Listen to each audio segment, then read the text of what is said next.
कल्याण अहिल्यानगर महामार्गावर काळजाचा थरकाप उडवणारी घटना सोमवारी घडली. एक सिमेंट मिक्सर आणि काळी पिवळी इको टॅक्सी यांच्यात समोरासमोर भीषण धडक झाली. या अपघातात 11 प्रवाशांचा मृत्यू झाला. हा अपघात इतका भीषण होता की इको कारचा अक्षरशः चकनाचूर झाला असून गाडीचा सांगाडाही ओळखणे कठीण झाले आहे. मिळालेल्या माहितीनुसार पांझर पुलावर झालेला मोठा अपघात असून सकाळी 11:15 ही घटना घडली. इको गाडीतून मुरबाडमधील काही रहिवासी कल्याणला जात होते. ह्याच दरम्यान पांझर पुलावर एक मोठा अपघात झाला. अपघातात एक आजी आश्चर्यकरित्या बचावली आहे.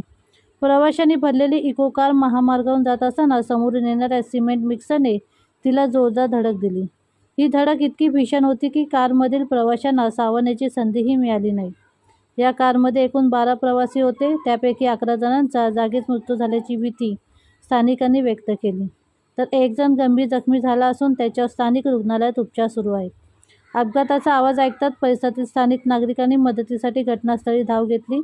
चकनाचूर झालेल्या कारमधून मृतदेह बाहेर काढण्याचं काम स्थानिकांनी केलं. हा अपघात नेमका कशामुळे झाला, चालकाचा ताबा सुटला की वेगाचा अतिरेक नडला, हे अद्याप समजू शकले नाही. टिटवाळा पोलीस या प्रकरणाचा अधिक तपास करत असून अपघातग्रस्त वाहने रस्त्यावरून बाजूला करण्याचे काम युद्धपातळीवर सुरू आहे. या भीषण अपघातामुळे महामार्गावरील वाहतुकीवरही काही काळ परिणाम झाला.